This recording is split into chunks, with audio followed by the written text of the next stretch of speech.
The following production is part of the Play Some Video Games Podcast Network.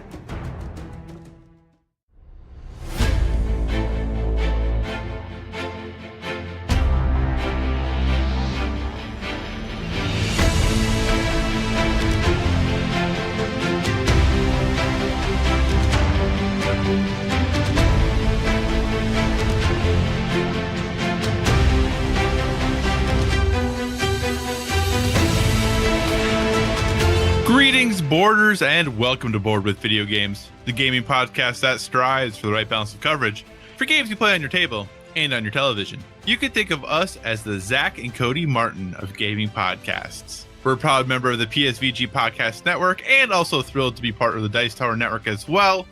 I am one of your hosts, Kyle, and joining me on this co-op adventure, the guy whose life might be upgraded to a cruise ship just yet. Josh, how are you doing this evening? I'm good. Thank you for asking. Also, Zach and Cody reference they a little after my time as a child, so I did not watch that show, but I'm aware of it. And they ended up on a cruise ship, right? Yep. Eventually. Yeah. So, yep. Was it The Sweet Life? Yep. The Sweet Life of Zach and Cody, and then it was like The Sweet Life on Deck. Ooh, I think... What do I know about Zach and Cody? Did Ashley Tisdale get famous from that show? There was a Disney lady. Yep. What else do you know about Zach and Cody? They're twins. Uh-huh. And I think was one of the kids Ross's baby from Friends? I think that's accurate, yes. That's a guess. I think I recognize them from something. I've seen ads. Well, I used to see ads. Well, I think there is a bigger thing that you might one of them's know them dead. from. No. Oh. I mean, yes, they were Ben Geller, so that is accurate. Oh, look at me go. But there is something else that you might know them from in addition. Well, there's actually two things you might know them from in addition. From film? One is film, one is television. I picture one of them being very rude to someone and like stomping on someone's foot. That is potentially accurate. How I Met Your Mother? I don't think so. No. Maybe. I'm thinking specifically, I'm pretty sure that they played Julian in Big Daddy. Oh, Adam Sandler's kid. I'm pretty sure they were Julian and Big Daddy. Okay. And one of them right now is on a pretty hot television show. Game of Thrones. Not quite that hot. Station 19. No. I like where you went with that. That was good. The Bachelor. No. Do you want me to just tell you? Or are you going to go through every television show here? The Shield. No, that was a good show though, but it's not The Shield. It is a show that is better than it has any right to be. If that Fresh helps. Off the Boat. If you listen to Constance Wu. No, but that is I've heard a very good show, but I've not seen it. They're on Riverdale. Cole Sprouse plays Jughead on Riverdale. Wait, he's Jughead? He's that old Jughead. now? Okay. Yeah. I mean, he was born early 90s, so if this isn't a challenge to our listeners to get through the opening of an intro, I don't know what is. Well, I was good job to us. I figured basically every podcast I listen to right now starts with, a solid 10 minutes of Game of Thrones talk. Yeah. And we'll switch it up and we'll have some Sweet Life of Zach and Cody talk. I just am trying to give our listeners something different. I get it. I mean, it's hard when you go ahead and kill Daenerys, like it's hard for people to not talk about that. Let's do that. Oh man, you do realize if that happens, like in the future, someone's going to come back and listen to this episode and think that you totally spoiled that if that actually does happen in the future. Well, tune in next week and see if that happens. That's true. Very true. Most recent episode of Game of Thrones, just a like, dislike, or indifferent to? I enjoyed it. I mean, we're just in that entitlement culture again. So everyone's mad that it didn't go the way they wrote it in their head, which would be better. So let it be what it is, people. I mean, it's not going to be worse than the Battlestar Galactica ending or some people's opinion, the Lost ending, which I didn't mind. See, The Sopranos ending or all these things. Everyone has it's a culmination of years of your life. You are not going to be satisfied, most likely. Right. There's going to be things you don't like. You don't like that there's finality. People don't like that. It's, and sure, does it seem rushed? Yeah. Was it rushed? Maybe. We don't know the conversation HBO had with these two writers. We don't know. We kind of do, actually. Well, we don't know if they wanted to specifically end it in 6 episodes or season 8. Do we know that? Well, I don't know. Yeah, so they basically said after season 6 that they were going to do 13 more episodes and that was it. And HBO asked them to do more and they said no. Oh, so then we blame the writers. Okay, I'm back on the bandwagon. So no, yeah, I didn't mind. They want to do other things like make Star Wars and things like that. Yeah, I enjoyed parts of it. I was critical about some parts of it, but overall, I enjoyed the episode. What about you? Overall, I enjoyed more of it than I did not enjoy. I will say, I do listen to some Game of Thrones recap podcasts and analysis podcasts and all that good stuff, which I think helps me understand my feelings better. I don't really think I ever changed my opinion, but I definitely have a better understanding of maybe why I felt the way I did about certain things. And surprisingly, actually made me feel better about a couple things than I had before, even though they were trying to not defend what was happening. Right. By what they said, I felt better about it, actually. So not really their intended outcome, I don't think. But one of them did bring up a very interesting article that was written that I can't remember who it was by. So I apologize. And it has nothing necessarily to do with Game of Thrones, but I think it actually really applies to games as well, big time.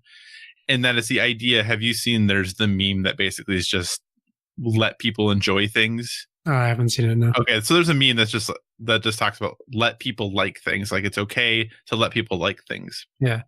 But the rebuttal to that is that it's also okay to not, just because someone doesn't like something that you do is not a personal attack on you. Well, people are personally attacking these people on the internet. They very much are. They very much are. I would agree there. But just the concept of how, and the words of the article roughly paraphrased, of like how I'm trying to think of a good word to describe this.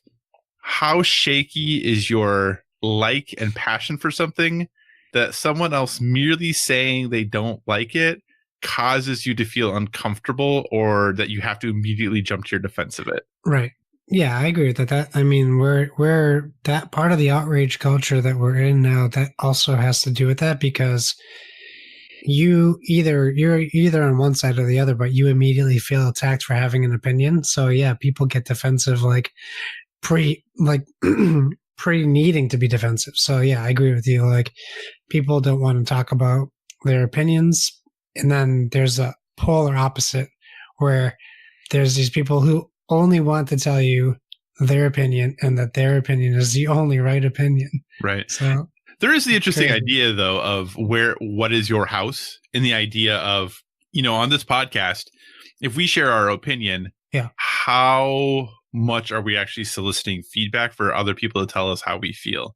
Just like your Twitter feed. If you put your thoughts on Twitter, is that your house? And do you go into someone else's house and slap their magazine out of their hand and be like, no, that's not the okay thing to do?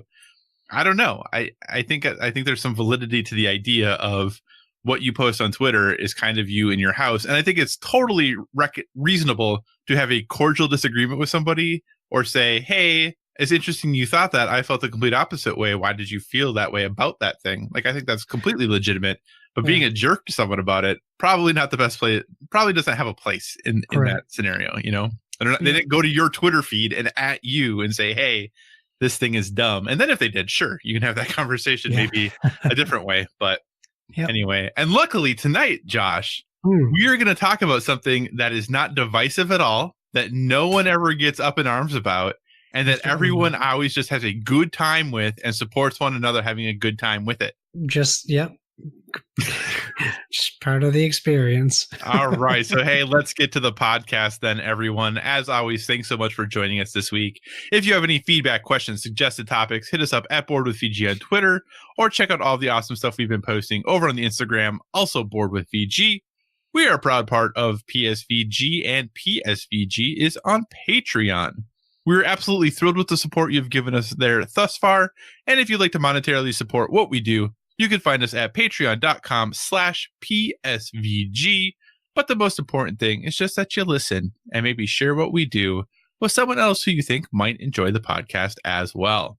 We're also a member of the Dice Tower Podcast Network.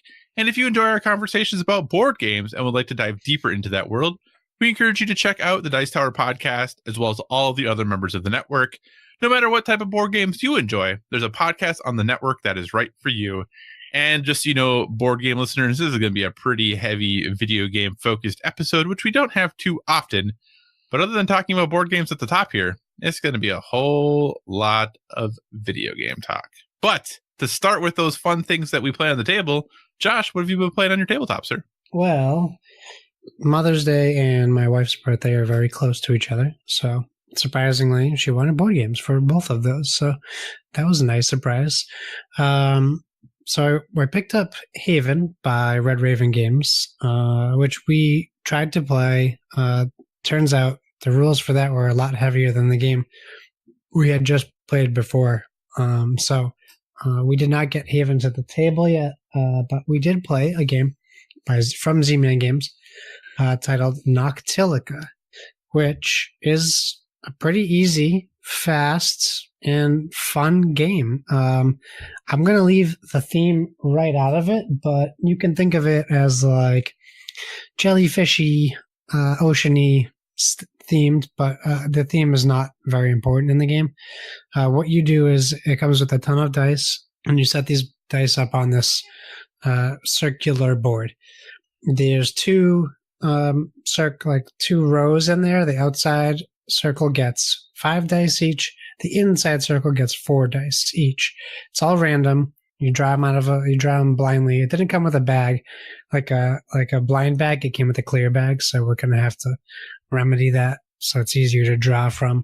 But what you do is at the start of the game, you randomly choose a color which stays secret. There's blue, green, red, and yellow, I believe. I could be mistaken. And they are in secret. So you want to put your color face down so your opponent doesn't know what you're trying to get bonus points for. And as you play through the game, you're not rolling dice at all, actually. You're placing your pawns. In a 2-player game, each player gets 6 pawns. You get less per amount of players playing because the game only takes place over 2 rounds, which is nice. It's like a 30-minute game. So what you do is the person who starts the first round, you are going to draw cards, and you're going to try to think potion explosion. You're trying to make these quote unquote potions, or these arrangements of different colored jellyfish on your card. And that's what you're going to do. You're going to take a pawn on the outside of the circles. And if you've played Topiary, it has a similar mechanic. You start on this thing and you pick a row that is exactly straight from where your pawn is located. Straight in one way or the other. There's only 2 ways it can go straight.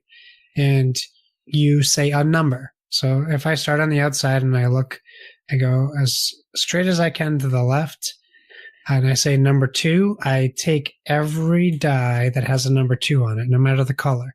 And then I take those die and I place them on my cards in front of me, which are essentially my victory points at the end of the game. Some of them have bonus points in the top right-hand corner. And so let's say my secret color was blue. At the end of the game, I'm going to get bonus points for every blue jellyfish on every card I completed. Simple as that. You go around till you've placed all your pawns and your opponent has placed all their pawns. Then you put more dice out and you do another round, and then our game ends after that round. Simple, fun, easy, nice to look at. The art is very good. Once we got going, it was one of those games like, you know the rules. It just takes you some refresher. And we had a couple visits back to the rule book, but much less than normal. So it was fun. It was a good game. I would definitely recommend it.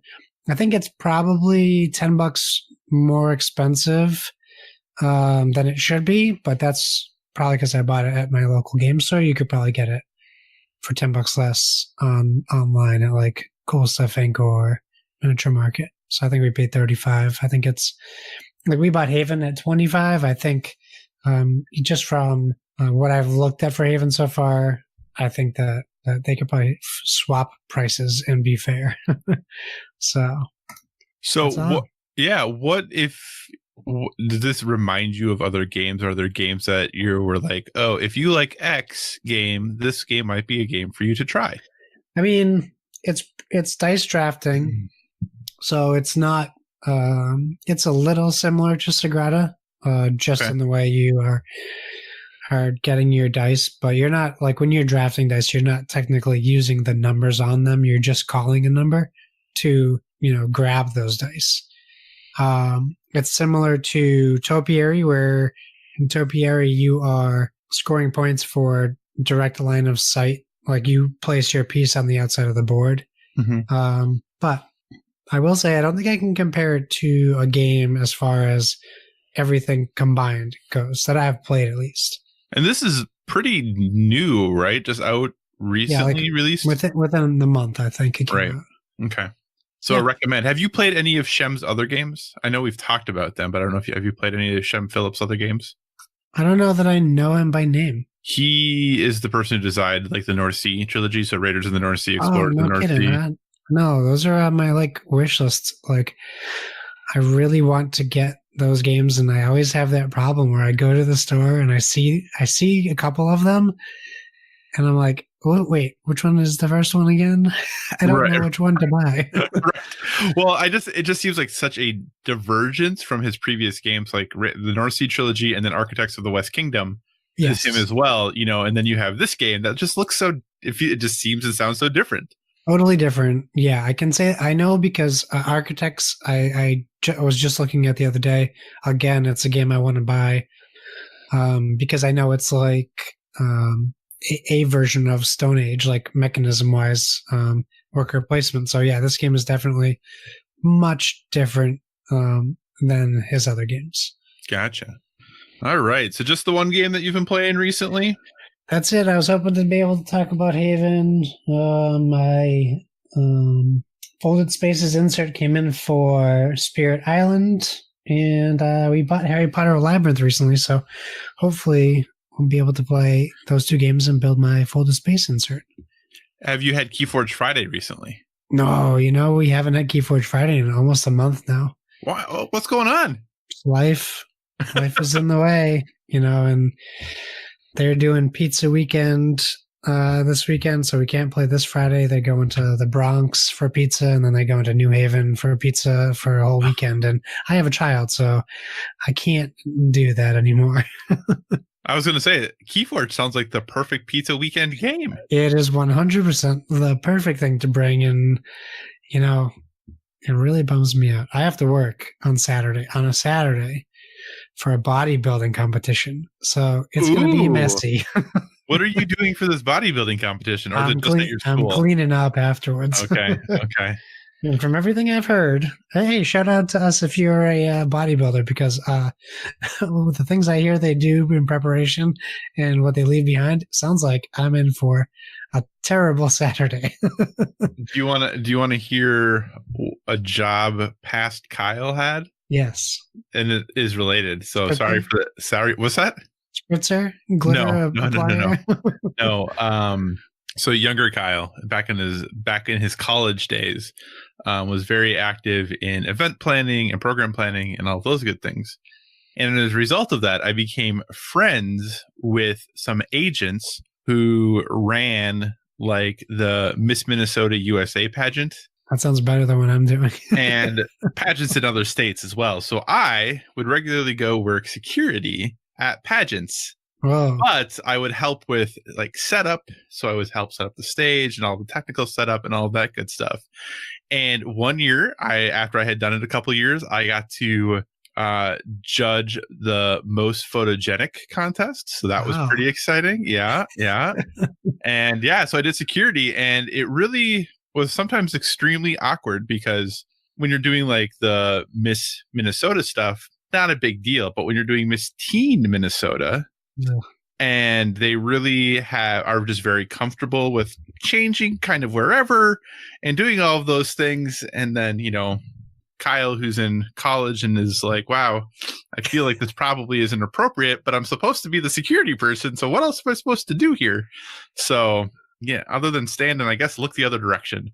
So yeah, it was definitely an interesting time. And that was a job I did that a few times. It was an experience. So, so I hope that your bodybuilding competition is, I don't want to say better, but I'm sure it'll be an experience that you will have. Maybe I'll get to judge most photogenic. Maybe you will. Maybe you will. So, but I'm going to bring a board game. I think I get to work with. I work with one other guy, so maybe I'll teach a non-board game or a board game. That sounds like fun. Yeah. So yeah, and if nothing else, hopefully you'll get some good stories to tell out of it later. Yeah, we'll see. All right. So board games for me. Hey, no surprise. I played Century again. I'm thrilled. I'm telling you, this game, every time I look to play board games, I set all these board games up, and all I really want to do is play Century. So more Century Golem Edition. It was played, and it was good, and it was great. I played it with 4 players for the first time. Nice. And I got 2nd place and 4th place. That was really good, I guess. The same person won both times, who was a person who basically never plays board games. So that was great. Made all the rest of us feel really good about ourselves. My excuse was it was the first time like our gaming group got together. So my excuse is we just wanted to make sure everyone felt welcome and that they would regularly come back to play. Yeah. So that's what I'm going with. Yeah, so she was very sneaky, just very nonchalant and not drawing much attention to herself. And then all of a sudden it would be like, oh, I have 4 cards. What? What do you mean you have 4 cards? And you have enough gems to buy your 5th card on your next turn. How is that? What? We have a general house rule, I would say, that my partner insists on, and I think it's fair, that if you're playing a game that ends when it's like, oh, when X player gets their 5th thing, we have a general rule that when you get one before that, you have to tell everyone. You have the Uno rule. Right. That, yeah, basically, yes, that when you get down to 1 card, because we think it's typically asking enough just to keep track of game state, that if we're expecting you to keep track of everyone else's stuff too, that might just be a little too much for people. So that is a house rule that we have for any game that ends in that way, that you have to notify people when you're 1 away from victory. What do you do if they forget? It's not the end of the world. It's not we'll rib them a little bit and give them a little bit of a hard time, but it's not, obviously it's fine. It's not just a huge deal. Do you think that house rule is a good rule or a bad rule? I like it on principle, but there's so often times where we forget things that's why I asked you what happens, what if, because I have a lot of competitive friends who would take that house rule very seriously. And then I have a lot of friends who are more casual, right? Who would probably react the way you said that you guys react. So I feel like that's why they're house rules. You know, certain houses make certain things work, but in my house, with the people who come over to play, it would be disastrous. Yeah. I make it a habit of, I can typically do a pretty good job of keeping track where people are at. So I will often ask people if they don't say anything. I'll say like, hey, was that your 4th card you just got? Oh, yeah, it was. Sorry. Yeah. So I can, because I could do an okay job. I can't win the game, but I can do an okay job of keeping track of what everyone else is doing. Yeah. Maybe I should focus more on trying to win, apparently. So anyway. But anyway, so yeah, we played Century. And then another game that I got in is definitely a game we've talked about on the podcast. Played some King Domino. Yeah. Who I will say I've kind of been I don't want to say a poo-pooer on King Domino, but I've never thought it was as good as everyone else seemed to think.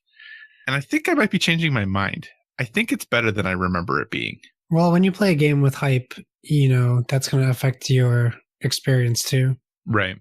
So just a brief rundown, because I think we've talked about King Domino before, but basically you're playing dominoes while you build a 5x5 grid kingdom.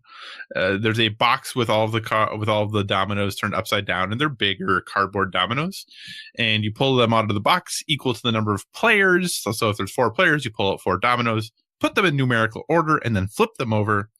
And then in order, you basically are bidding with your meeple about which piece of land or which domino you want. And then when you take yours, the next group of dominoes is already out. So then you select that domino. that you want to take, and then you kind of place the domino you took into your 5x5, or eventually going to be 5x5 grid. So you have a little kingdom that has started in the center, and you just have to match, and the forest or the sea or the wasteland or whatever it might be. You have to match those up, so at least one side has to be touching a matching side, other than where you start on your kingdom. And yeah, you just create a 5x5 grid. The kingdom that you have, or the little castle that you have, does not have to be in the center. It just needs to be somewhere in that 5x5 grid. And, this is really, I think, a very interesting game in the sense that it's very easy to teach, but there's a lot of decisions that you have to make that aren't super complicated, but you have to think a little bit about them, right? Because, you have that first group of dominoes laid out, and then you have everyone who has put their meeple down.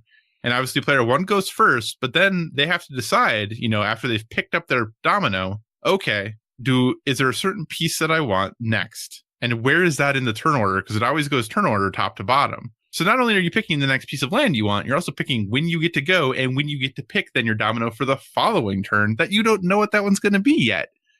So it's a really ingenious design in a really simple game that makes you think a lot. Not a lot, think some. So yeah.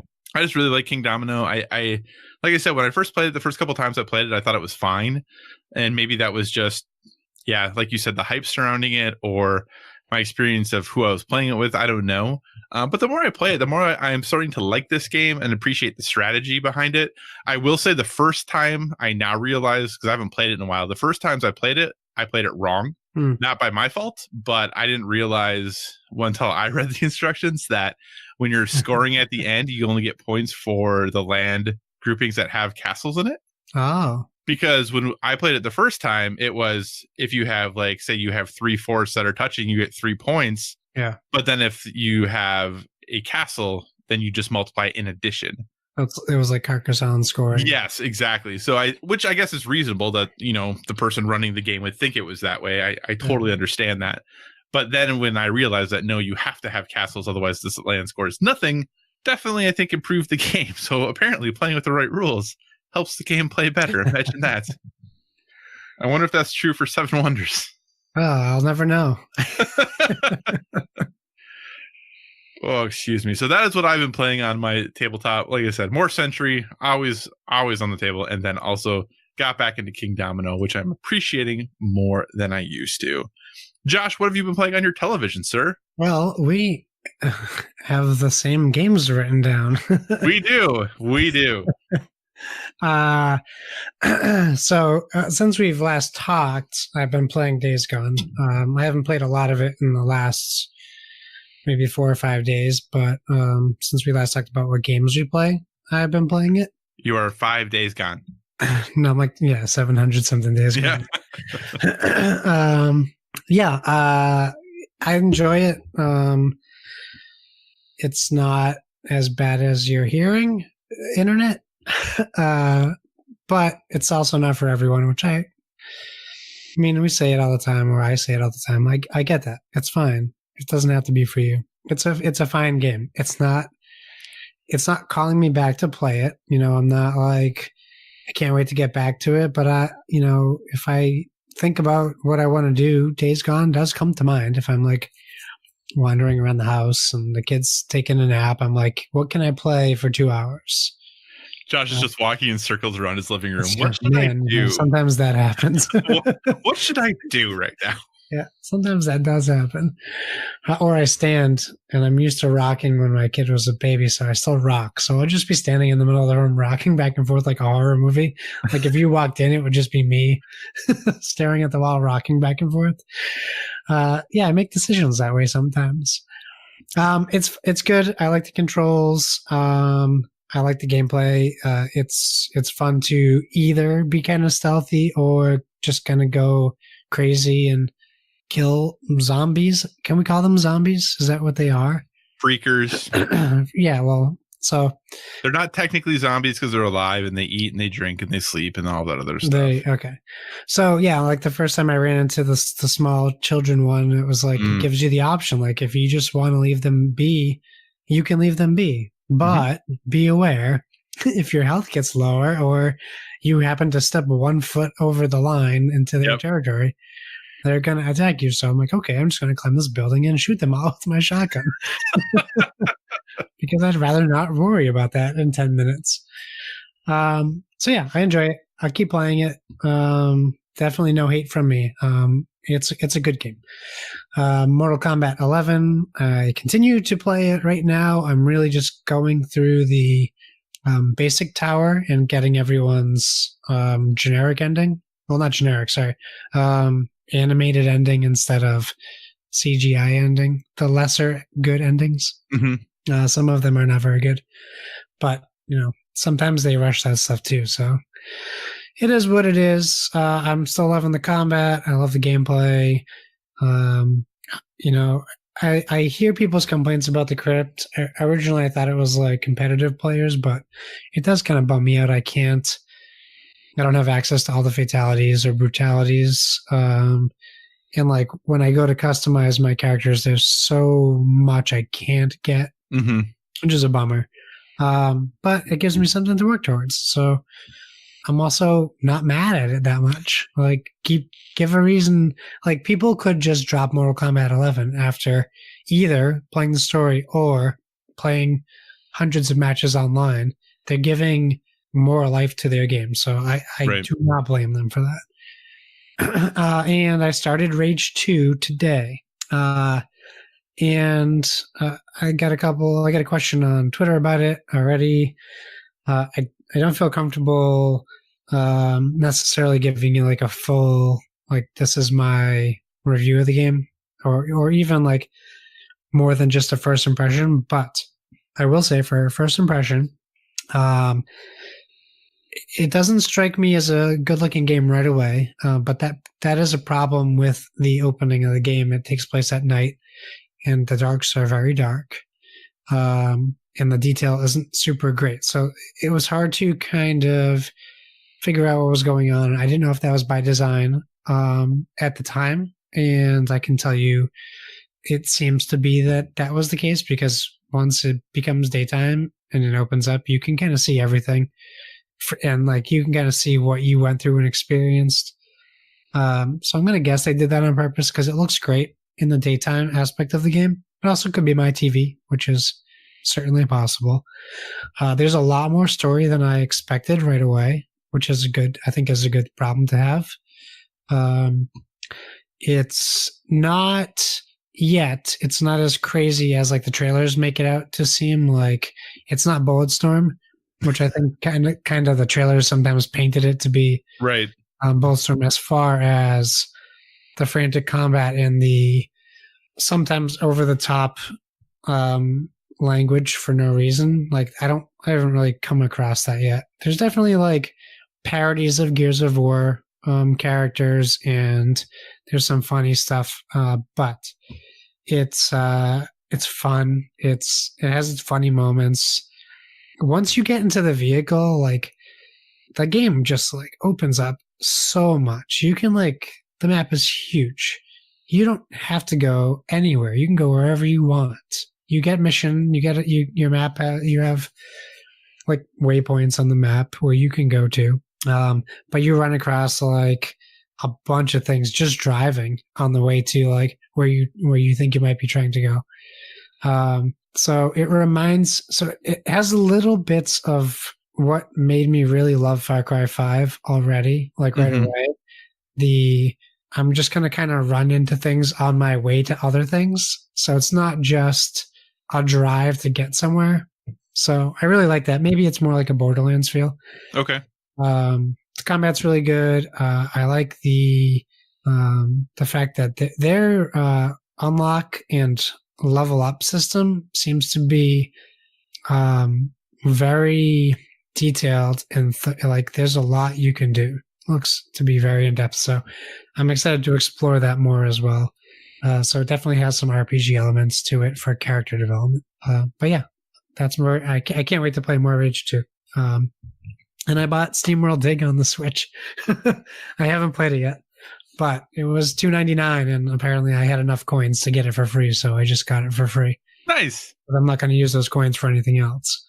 That's like when I buy Katana Zero, it was $15 and I had enough coins that it was like $3. That's awesome. Yeah. Good.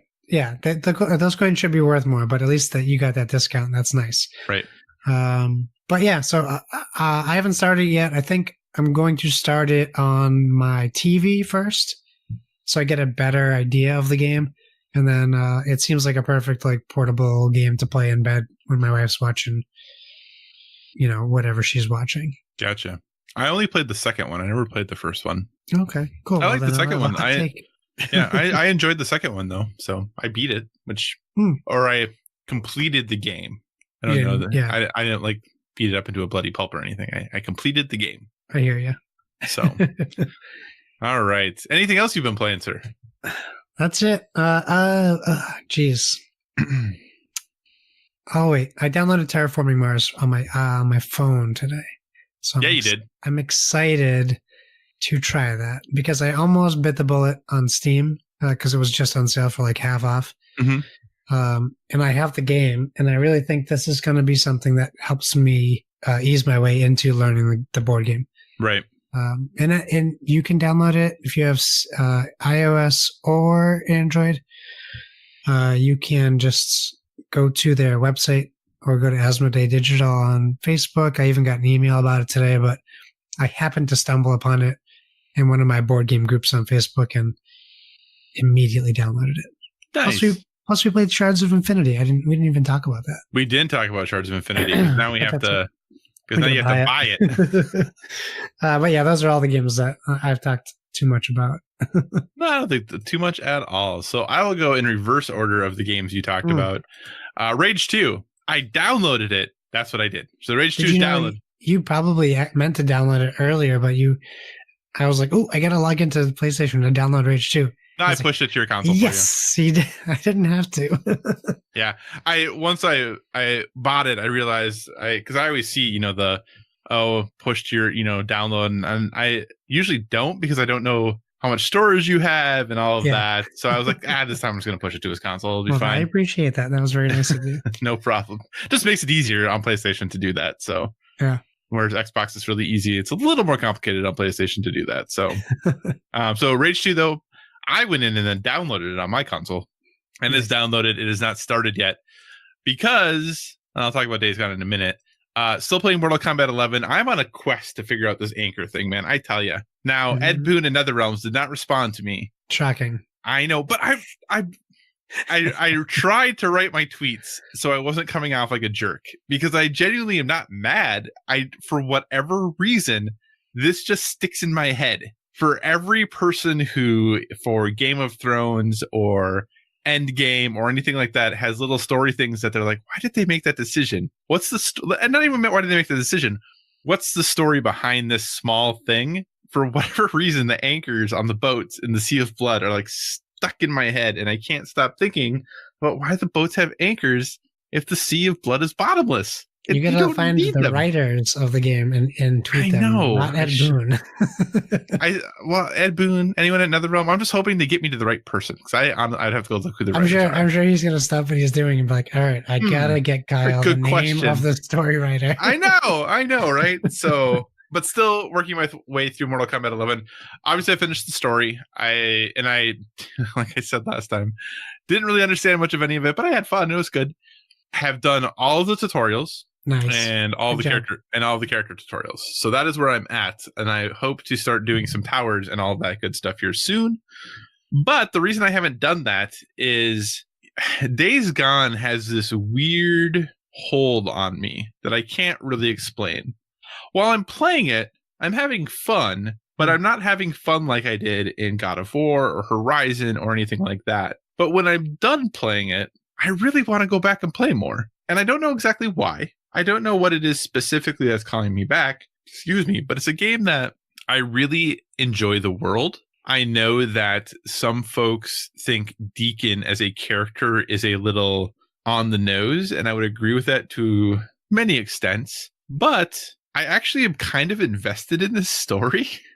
I want to know what happened.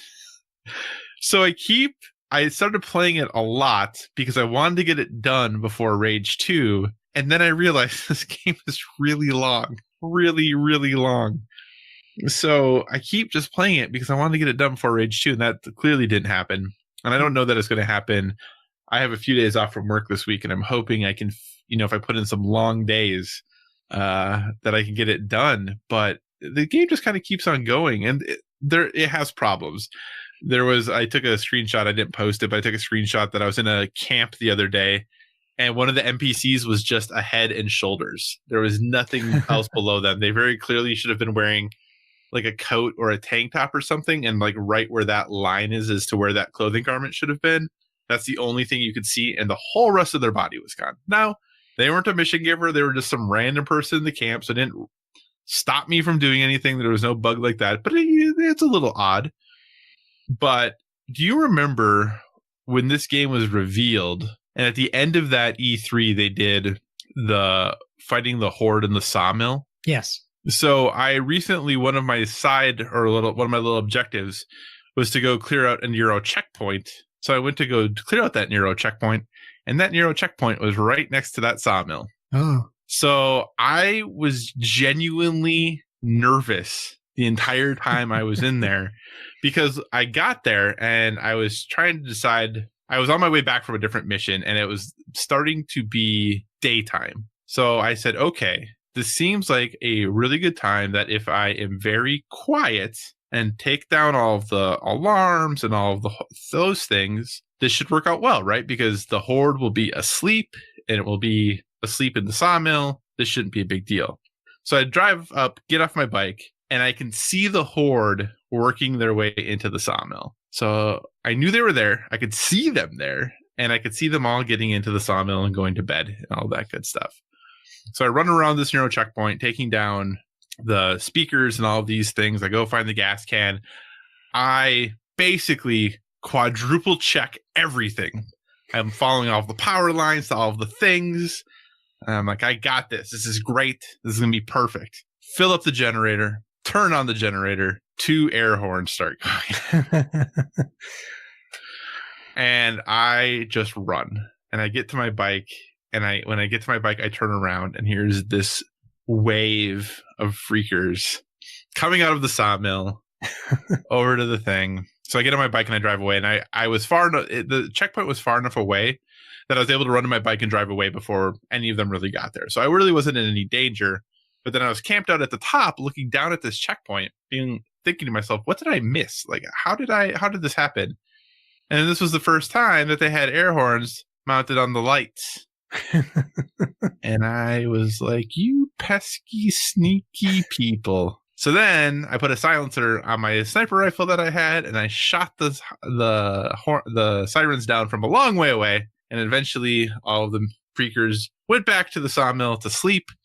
And then I went down there and got my little Nero injector and all that good stuff. But it was interesting because I was listening to another podcast that was talking about this game, and they were talking about how all of the things that they were marketing this game on and the different things that could happen, that those things aren't actually in this game, that you can't approach the world in the way that you want to, and all of that good stuff. And very clearly they just, I don't know if they played the game differently or if they just didn't have the experiences that I was or what was going on. But the things that Ben talked about, I have done in the game. There was a part where I had a Marauders camp to take out. And when I went to show up to it, there was a horde, a much smaller horde, that was coming down the road towards this camp. So I threw an attractor right by kind of where this rock was, that when the freakers came around the rock, that the Marauder camp would be right there. So I threw the attractor, the horde comes around the rock, the Marauders see them, start shooting at them. So then all the freakers just go into the camp and kill everyone. Nice. And that mission was done. Mission accomplished. So, and the beauty of it is that the Marauders had killed enough of the freakers in the horde that I was able to wipe out the rest of the horde and get the checkbox done of taking them out too. So it was really great. It all worked out in spades for me. So I'm really enjoying Days Gone. I don't think, there are definitely issues. There are definitely bugs. There are definitely problems with this game. I just really think that if this is what's considered an average game these days, yeah, I can't. I mean, my gosh, what the line has pushed so far these days. And I think this is the big reason why, when we were talking about, putting scores on games and all that good stuff, about the problem that might have and why that's not always a great idea. There was a different game that came out recently. It might have even been Rage 2. I don't remember, that someone from Game Informer had linked their review and said, "Oh, bummer. I was looking to forward to checking this game out." And the game got a score of 7. I was like, bummer? What do you mean? So then I went and looked at Game Informer's scale. A 7 on their scale is average. Right, which is not the case. How do they have more ways, 1 through 6.75, because they do 0.25s, 1 through 6.75 to do games that are less than average. Yeah. Average is 7 through 7.75. So if your game is better than average, you only get 8 to 10. That's it. That's all you get. 8 to 10. It's a grading system for video games. So, yeah. Anyway, that's enough about us ranting about video game ratings, which we have ranted about many, many times. What we're going to do instead is we're going to move on and talk about happy things. We hope. It's going to be happy things because I'm framing our whole conversation around happy things, so it'll be great. Good. And as a quick side note, I do want to say I actually really like Game Informer. I just had never looked at their rating scale before and then was very confused by it. So there we go. That's fair. All right. So we're going to go move on to our topic of the show. And like all of the other PSVG Podcast Network shows, it's Pre3 preview week. Woohoo! So we're talking about E3, which is just about a month away. And we thought it'd be nice to do some preview of all of the things we're looking forward to, hoping to hear about, and all that good jazz at this year's show. We're going to go briefly through the bigger announced conferences and just do a brief look at what we're hoping for, what we're excited about, and all of that good stuff. So if you're wanting a more in-depth look at each of the shows or at each of the press conferences, I would encourage you to listen to the respective shows that cover those conferences, i.e. the Xbox Empire or the Nintendo Shack, all of that good stuff. Us, though, we're just going to do a brief touch on all of the things because we can. So we're going to. And it's going to be great. How does that sound for you, Josh? Yeah, let's stick it to them. So we're just going to go through the list of conferences and we're going to talk about we're not going to make predictions about what's going to happen there, but we're going to more talk about what would we love to see from these companies or from these press conferences.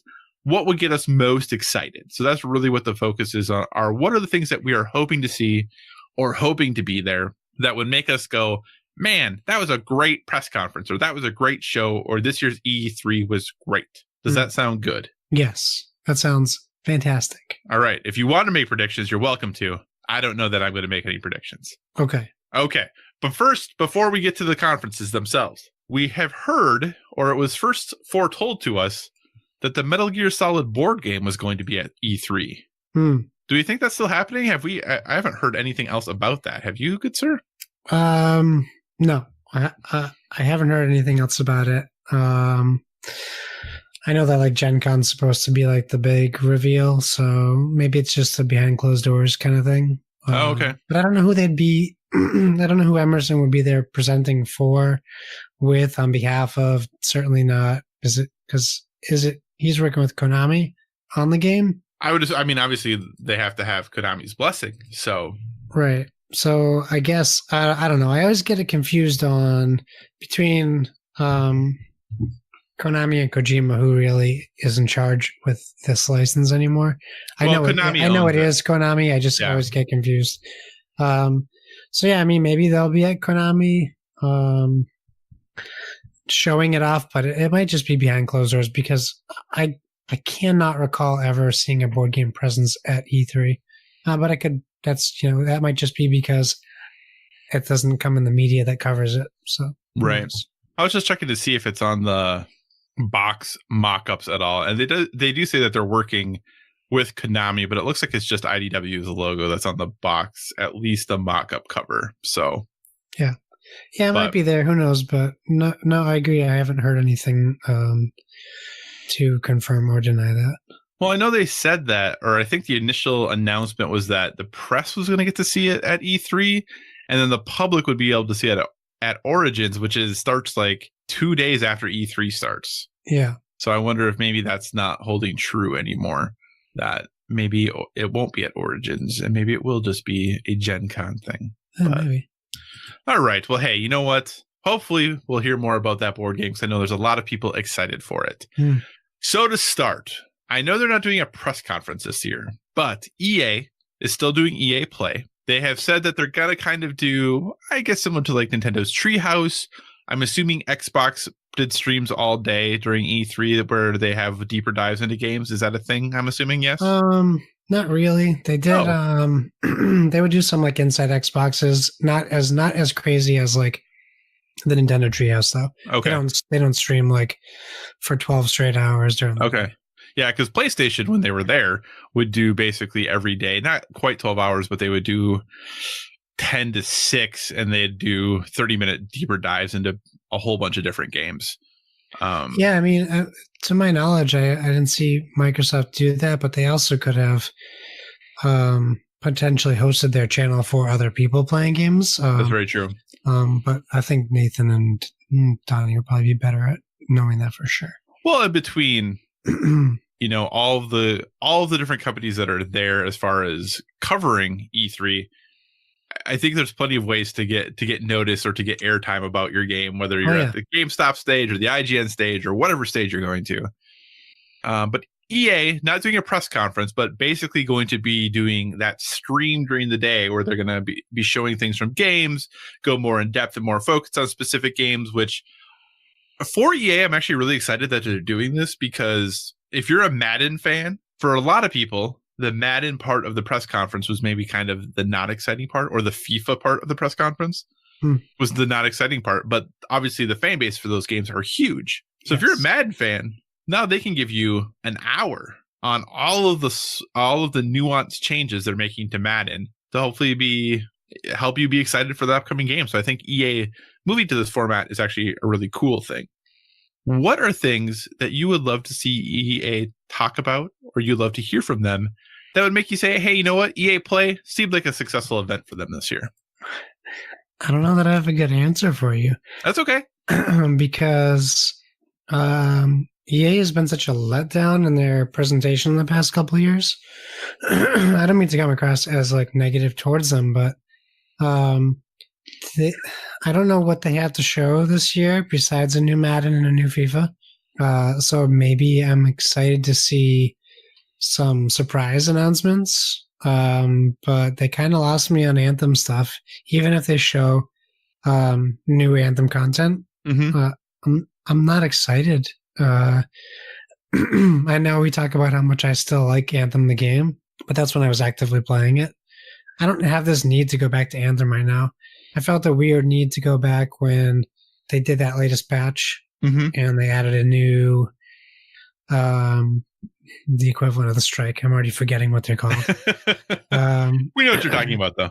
When they added that new stronghold, and in the quick navigation between menus and things, I really wanted to go back and try it, but there has to come to a point where I stop neglecting other games that could potentially bring me more enjoyment and stop playing Anthem for a little bit at least. So if they announce like new Anthem content, I don't know that I'm going to be excited. And I don't know if the damage has been done with Anthem for EA. Like, do you think something they can show at EA Play for Anthem that can fix the Anthem problem?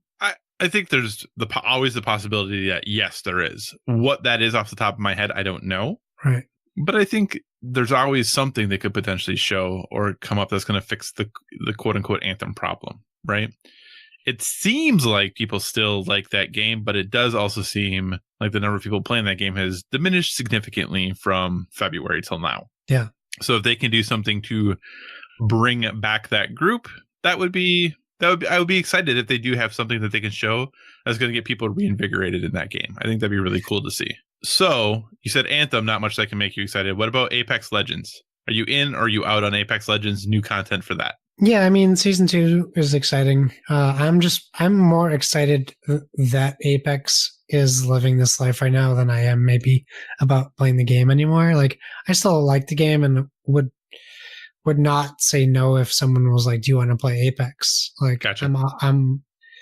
I am a big fan of what they did, and I love Respawn. So Yeah, I'm excited to see the new character they announced, if they're going to change the map at all, what they're going to add.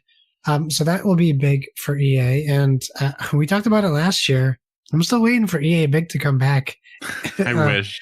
And I think that would be huge for them. I don't know that's in the cards. Right. But yeah, EA Big or Def Jam Vendetta, those are things I would like to see, but I don't think we're going to see those. Well, I guess we know or assume that we know that we're going to get in-game footage or gameplay footage of the new Star Wars game. Does that excite you? Do we know we're going to get in-game? Sure? I mean, it's coming out in October, November. You got to imagine we're getting gameplay, right? Well, it's scheduled for October, November. I currently am pretty confident it's going to hit that date. Yeah. I don't know. I'm not basing that. I have nothing to base that off of, obviously. I just, in my gut, feel like that's going to happen. I mean, if that's the case, then we better get gameplay. It just and I know that they say this typically doesn't happen, but with the movie coming out, yeah, I really feel like they very strongly want to hit that date. Yeah, but it has like no relation to the movie besides the Star Wars title. Right. Hey, here, play the Star Wars game to tide you over until you get to watch the movie. That seems good. Yeah, I guess it's better than playing like the Lego Star Wars that actually has spoilers for the movie in it. So maybe that is better. Yeah, I mean, I think we talked a little bit about the Fallen Order, I believe it's called. Yep. When it came out, the cinematic didn't sell me on it. So, yeah, I mean, I guess if for me personally, for EA to get me excited about the game, I need to see some gameplay. I just, for whatever reason, not even for a second did I think we would see any gameplay at the C3. And that could just be my poor foresight. Is there anything else from EA that you would like to see, or would you like to see them do another indie game or smaller game or two? I mean, we are still waiting on. There's the one. Why am I blanking on the one game that we're still waiting on from them that's smaller? I don't know. I'm trying to think if EA doesn't do things small, so I'm not sure. But they had like Fee or Faye, and they had A Way Out, which obviously wasn't super small, but it's the one where you're in the boat. Oh, yes. Something in Solitude. Sea in Solitude. Sea of Solitude. Sea of Solitude, right? Sea of Solitude. Thank you. Yes, I thought that looked great last year. Agreed. So I would love to see more of that. Maybe a release date would be cool. Yeah. And what was I thinking? There was something I was going to say about EA, and now I forgot what it was. Well, while you think of what it is, here are the things that would make me excited that if EA did them. Okay. I would like, and I know EA is not big on remasters. Yeah. So if they want to make a new one, that's fine, but not like the last one. I want a new SSX game. Yes. And I would love for it to be SSX Tricky, even just remaster SSX Tricky, and I'm good. Yeah.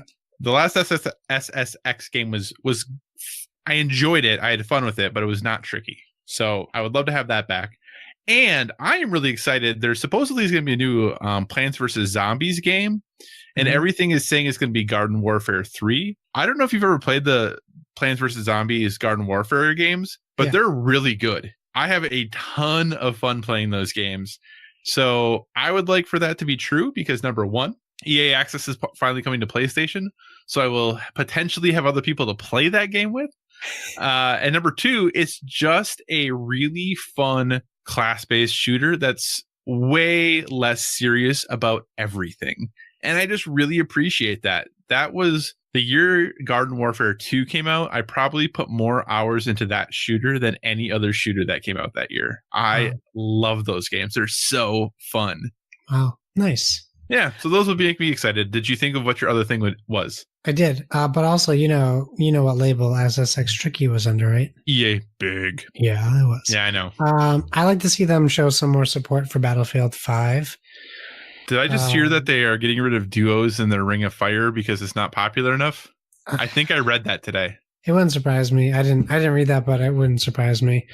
I don't know if it's EA's fault. I don't know whose fault it is, but I'm really disappointed in the rollout of Battlefield 5 in general from EA. they did such a great job leading up to the rollout with these awesome events. And then I feel like once that game came out, there was no press. There was no attempt to get that battle royale out to compete with Call of Duty. And then they released Apex Legends like 3 weeks before they released that. Yeah. So I'm really kind of bummed. I feel like Battlefield didn't get a fair chance. I don't know that if they release any support for Battlefield 5, it's going to do any good, but I would really like a good faith show of support to Battlefield 5. So maybe those guys feel a little bit better about, guys and girls, feel a little bit better about what they did. Because I know that all these shooters, it's all about multiplayer and Battle Royale. There is a lot to be happy with in Battlefield 5 that I really am just bummed that it missed the mark. Right. Did you buy Battlefield 5 or did you just play it through Game Pass? Yeah, or through EA Access? We bought it. Oh, yeah. We do. I should probably play it then. Yeah, I do like a good shooter. It is what it is. The single player will still be good if you play it today or a year from today. So right. I think that's good about what's good about that. Excellent. Well, I will probably play it this summer then. Yeah, I mean, hopefully we'll have a lull. Yeah, everything right now I have said, I will play it this summer. Yeah, it's been a lot of things that have been pushed this summer. Let me tell you. Yeah. All right. Anything you want to say about EA before we move on? I just hope the other thing I was going to say is I want to see them reveal a new IP. I don't care if it's big or small, but show us that you're doing something behind the scenes. Would you rather have a new IP or a new Dead Space? Oh, you can't. That's tough for me to say. I know. That's why I asked. For me personally, I would rather see a new Dead Space as long as it's from the people who made Dead Space 1 and 2. If it's from the people who made Dead Space 3, I would rather never see a Dead Space ever again. Okay. Well, I don't think it can't really be from the people who made the first two. So. Well, then, no, I'd rather see a new IP. Okay. So, all right. So we'll move on then. On Sunday, Microsoft kicks off the press conferences. Obviously, they've already talked about or I believe they've pretty much confirmed that they're going to be revealing their new console there, right? Yep. Yes, Scarlet. Yep. So, console aside. Yes. Unless this is your thing you're most excited about. What would you like to see from Microsoft? What would make you excited? What would make you say, hey, that was a great show. I'm excited about Microsoft. I think the thing I said about Microsoft last year still holds true for this year. I'm excited because I don't know too much about what their plans are, and I'm excited to see what they bring to the table. We have a problem, though. I don't know if it's the internet's problem or our problem or Microsoft's problem or E3's problem, but there's a lot of weight being put on Microsoft's shoulders. And I don't know that it's fair, and I don't know how Microsoft's dealing with it. And that's all things that are happening. That's happening behind the scenes. I don't know if Microsoft is thrilled, terrified, both, neither. This isn't a shot at Nathan, but on the State of the Empire, Nathan made a comment about Phil Spencer turning companies away because they didn't do something for Microsoft in the past. Like, oh, can we come on stage and show this game? And Phil Spencer's like, no, why would I ever let you come on stage? You didn't help us out with this. I do not ever want to see that scenario from any company, to be honest with you. Has that actually happened? I don't think so. Okay. But it was like, Donnie had made a comment about like, do you feel like something to the effect of like, do you feel like all these people are going to be trying to get stage time because Microsoft's the only people there? And then they had like, there was a little banter. I'm not trying to take anyone out of context, and obviously their opinions are their own, but like, I don't want to see them holding this as like a power move. Like, sure, why would I have Square Enix on you? What have you done for us? Like, I don't ever want to like hear of any company doing that. So that doesn't seem like the Xbox of current. No, it doesn't. I don't think it seems like any company really right now. It kind of seems like PlayStation would do. Well, I wouldn't assume that a PlayStation, whether they would do that or not. But also PlayStation, when they do their stuff, it's very like, we're just showing you stuff by Sony Computer Entertainment, not third-party companies. Very few third parties on their stages. And, that's their thing. People get that. Nintendo's close to the same way, but they're becoming more lenient. So what I don't need to see is a big Forza spectacle, and I don't know that anyone really needs to see that anymore. We get it, and if we're pushing like the hour and a half, 2 hour marks on your press conferences now, maybe leave out the 30 minutes dedicated to Forza Motorsport 7 you probably have lined up to do. Like, we get it. Forza Motorsport, it's pretty. It's very simulation-y. All the gearheads love it. Forza Horizon, we get it. It's very pretty. All the arcade racers love it. Show us your location. Show us some gameplay and move on. Like, we understand all this. I'm going to try not to rant on the Microsoft thing because it'll probably be easy for me to do. What I would like to see is maybe another studio acquisition. But more importantly, I want to see some projects from the studios they acquired last year. Do you really want to see that? I do. I don't necessarily want to see a game that's like, this is coming out, but I think in my head, what I think would be cool is the same way they show that little like montage of studio heads talking. I would like to see the same type of clip with those same guys being like, this is the game we're working on next. In whether it's a cinematic or a dev diary clip, something quick to show people's investment in Microsoft. As a consumer, if you got excited about Microsoft buying 5 studios last year, you should also be excited about seeing what games are coming exclusively to Microsoft, whether it's Scarlet or X or S. Like, you want to know the money you're giving to Microsoft is going towards you like playing these games. You want to see more Gears 5 than you want to see an independent game that you never heard of? Because I don't. So, as a PlayStation fan, I have heard for many years from Xbox fans about one game that we can obviously talk about here in the future. Games like Final Fantasy VII that PlayStation showed, and now here we are 4 years later, and that game isn't out yet. Oh, I'm not saying this game's coming out. This is like, hey, Microsoft gave us this investment, and this is what we're working on. Right. No release date. Final Fantasy VII's problem was they were like, it's coming, like this, like no, whatever. They didn't say anything about what it was coming. They just said we're making it. The first one, they didn't say episode 1 coming, and then they gave a quarter. No. You sure? Positive. Because that's what I remember. I could be remembering it wrong. Nope, they did not. Okay. Because the big thing was that it said, when everything came up, it said remake. Like, that was the big thing, is that it was a remake of Final Fantasy VII, not just a remaster or anything like that. Right. There was nothing talked about as far as release goes at all. Gotcha. I mean, okay. I mean, that's fine. Regardless, I still don't think that changes me wanting to see what these companies that were acquired are doing. And I'm with you. I like knowing. I think we're way too secretive, I work in the gaming industry. I think the gaming industry is a little bit way too secretive often. But I think of when EA did that, where they showed that clip of people working on games that they didn't really reveal or anything that won E3, like, they got hammered for that. And people play, like, the reason that PlayStation isn't at E3 this year is because, hey, we're going to show you games we've already showed you twice, and we don't want to show them again because people hammer us for doing that. But do we believe PlayStation doesn't have games coming out? Well, we know what games they have coming out. They just haven't announced anything that's after these things, and they're not going to until they announce their next console. Yeah, I mean, I don't know. There's no way that the games that we know coming out are the only games coming out from PlayStation this year. Well, and who even knows if those are coming out this year? Oh, well, we don't know that they're coming out this year. But I mean, like, I don't know. This is Microsoft, regardless of Sony. Focus on Microsoft. I agree with you to the Final Fantasy VII point. I don't want them to show a game that's going to be out in 5 years. I don't.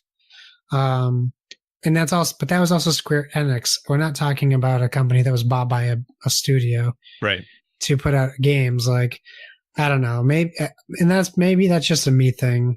But I don't think, like, if Microsoft shows off Ninja Theory's next game, that in my head, I don't think I'm thinking it's coming out this year.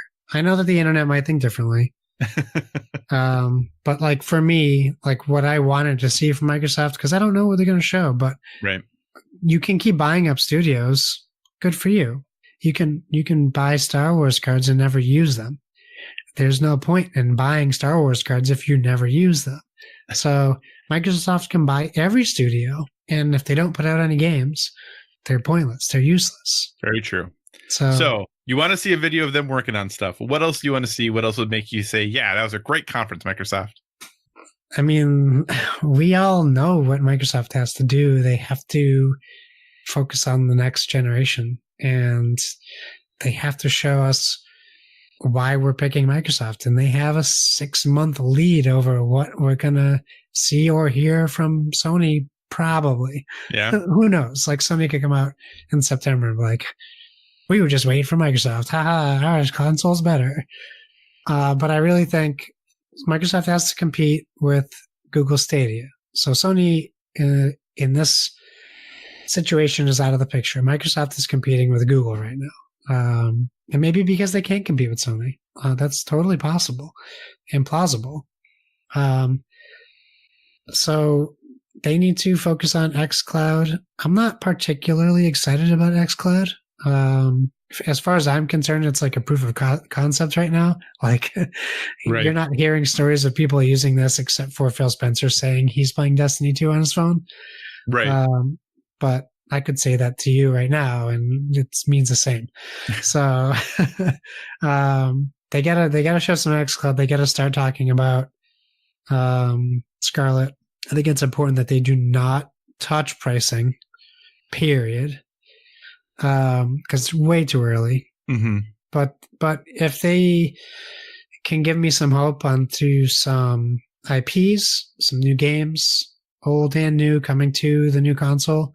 Right now, you're trying to get market share for the next gen of consoles, so that's really where they need to win. But they're under this crazy amount of pressure to show stuff for this year, which could make this terrible for them. I mean, they have said that this is going to be their biggest E3 ever. Yeah, but they're not saying that this year is going to be their biggest year ever. Right. And I think, honestly, them announcing a new console at it basically makes it the big, from like games aside, them announcing their next generation plans makes this probably the biggest E3 for them ever at this point. So, yeah. I'm not saying that they won't announce great things regarding games as well, but just from a hardware standpoint, they are going to have kind of ownership of the news cycle more than likely after this for a while. I would feel like after E3, unless you're a Nintendo fan. So yeah, but I'm worried they're not going to show games. Is what I mean. I think they will. If their new console overshadows their games, this could be considered a terrible E3 for them. I mean, you have to imagine they're going to show Halo, right? Yeah, but they're not going to show gameplay from Halo. Maybe. I mean, it's going to be on the next console. So we could get gameplay still. Maybe. We might get Killzone 3 gameplay.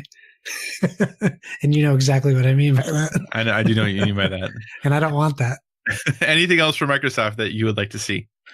No, I just want them to surprise me and to make me happy. I don't really want to make any like predictions or anything like that. Gotcha. For me, from Microsoft, I want to see more. I want to know if that leak release date for Gears 5 is real. Yeah. So I would like to play Gears 5 this fall. That would be sweet. I would like to know when Ori and Will of the Wisps is coming out. That would be awesome. And I hope, whether it be not in necessarily the montage way that they've done it before, where Phil Spencer comes on stage and says, we're showing 1,000 games today. And obviously hyperbole there. But I would like to see some smaller games that they just focus on more. Similar to Ori, similar to Cuphead, similar to Even Below, which maybe didn't work out quite as well as people were hoping. But I would love for them to really incubate and show off a few of those smaller games. Nintendo has pretty much taken the gamut on a lot of that at this point, and I would really like to see. I think this is one of the areas that I'm really disappointed in Sony, that they've gone so far away from it. So I'd like to see Microsoft still committed to some of those smaller games and those smaller projects, and not just an idea at Xbox montage, but a few like really focus on and show, hey, here's some really cool smaller projects that are coming out in the next 12 months that we want to talk to you about today. So that would make me excited about Microsoft. I do want to see Tunic. Yeah. And Gears Tactics. I do want to see more from both of those. I can understand that. I'm not a tactics person, so that doesn't do much for me, but I hope that they show that for you, because that would be great. Thanks. Later that night, Bethesda takes the stage. They've already said that the next Elder Scrolls game is not going to be there, and that Starfield is not going to be there. So we know that.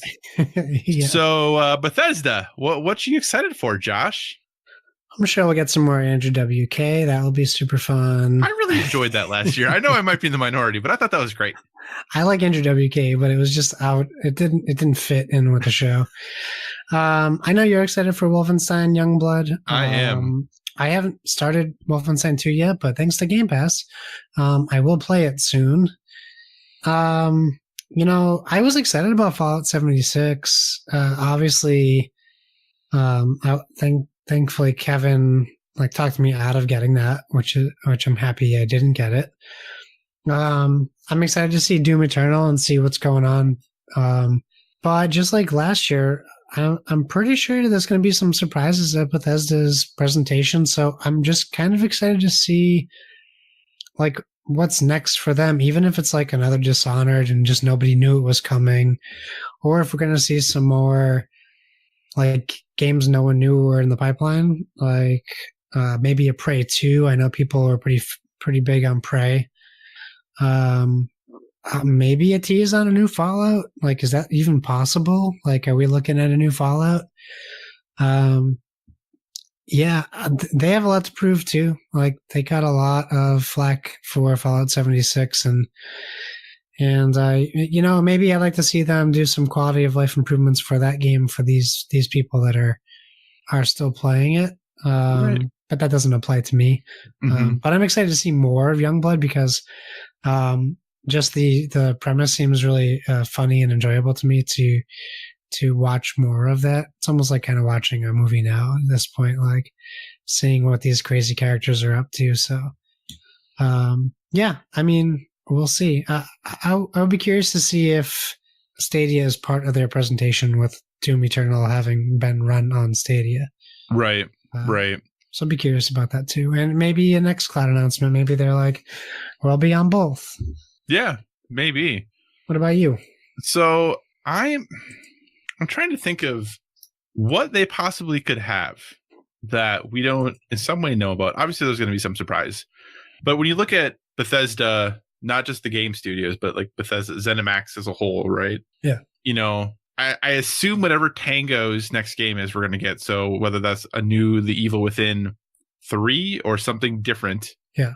So I think that probably is going to be part of it. But, Machine Games obviously is working on Wolfenstein and Wolfenstein Cyberpilot. So they have 2 in. And I think Arcane, is helping with the Wolfenstein Youngblood. So I don't necessarily know if Prey or another Dishonored or something else from Arcane is reasonably in the works or close to ready if they're helping with that studio or with that project. Obviously, we know id is working on another Doom, and they just helped ship Rage 2.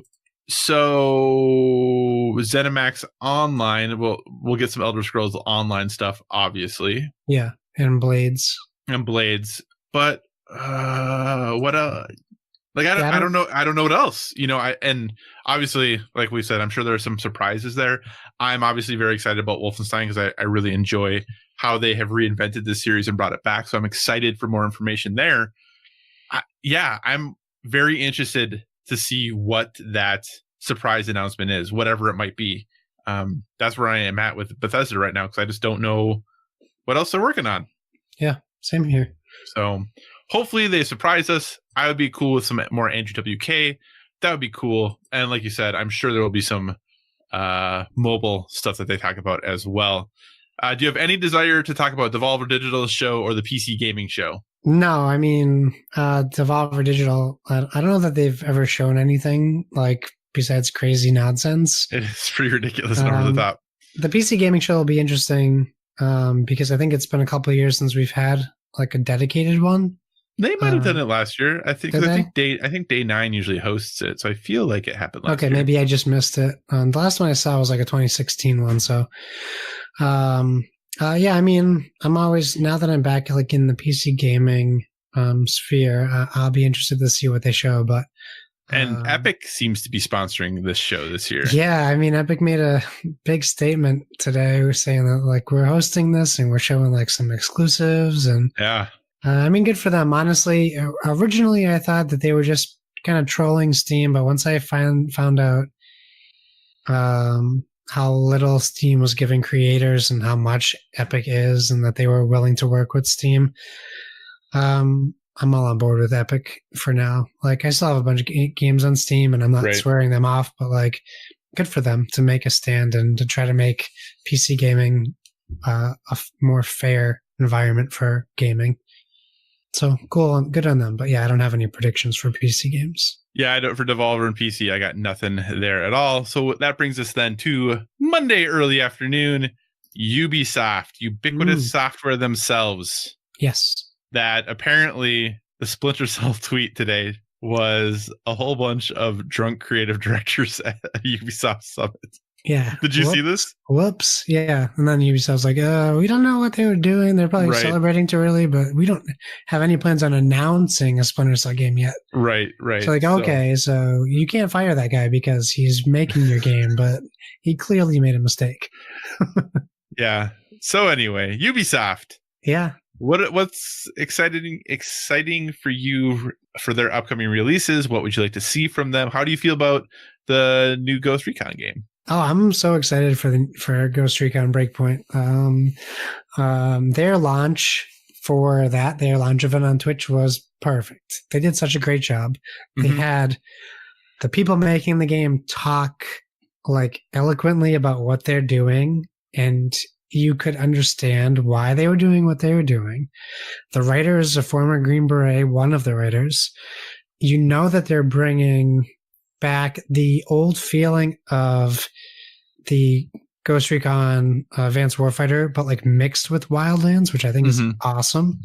You can play solo or 4 players, so they're kind of getting that Division 2 aspect in there. They're really hitting on everything. And then they showed gameplay, and that was like alpha gameplay, but they showed gameplay.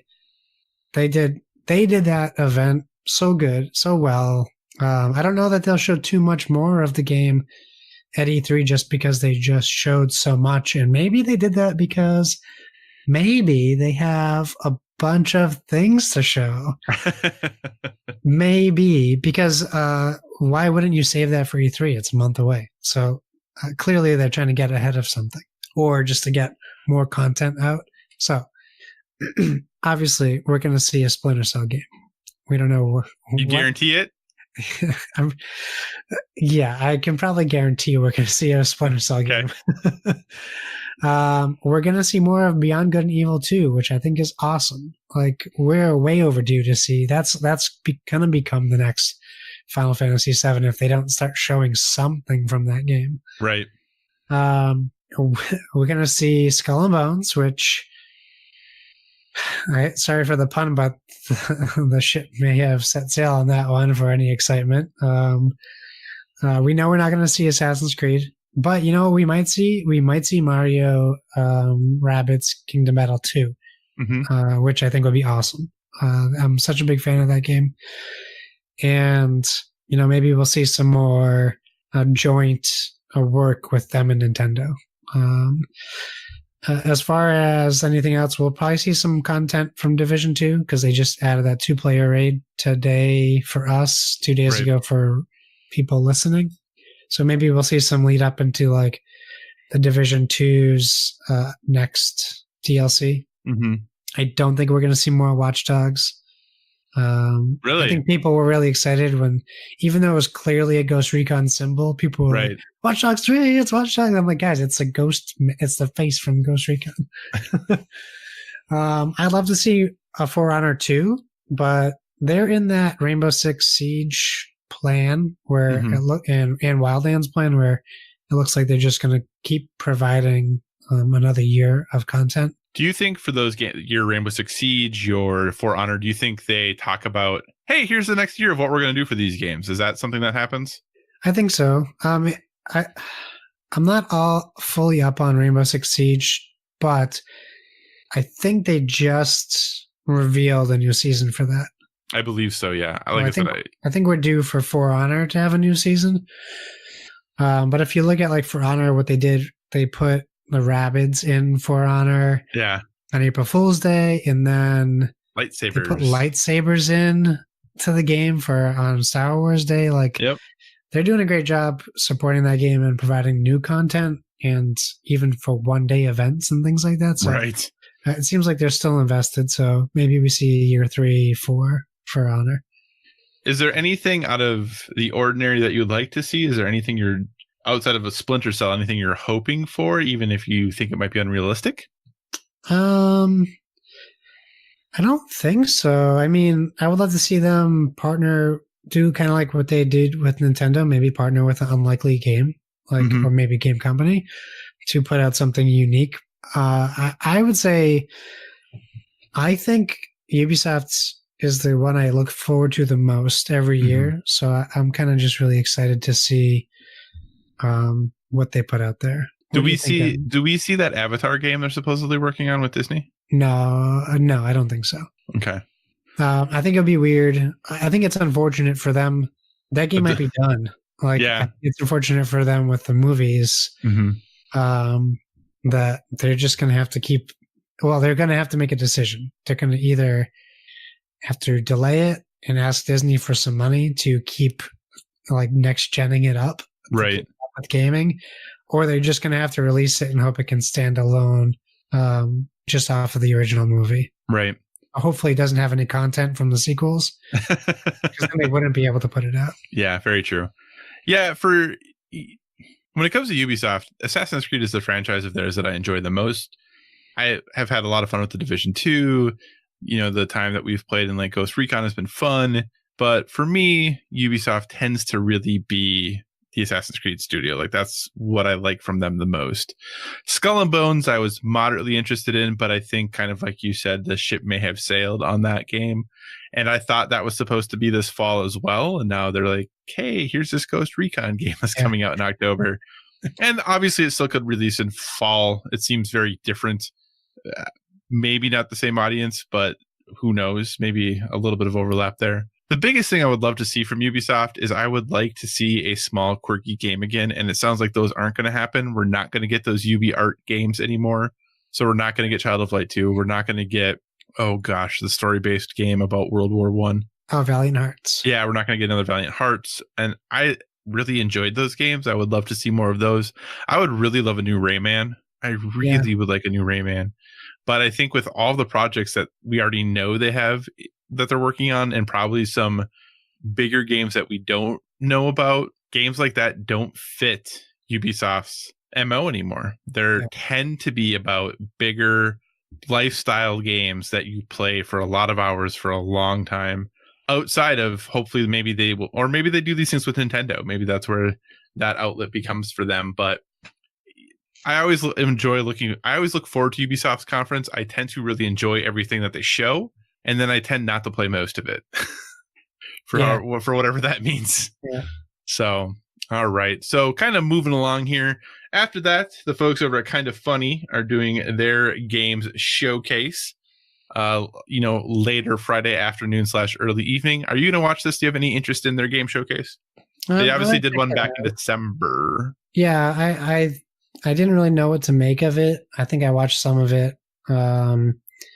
I mean, I'll watch it I'm going to watch as much E3 content as I can. So if I'm not working or not taking care of a child, I'll watch it. But it's not like on my need to watch list. Right.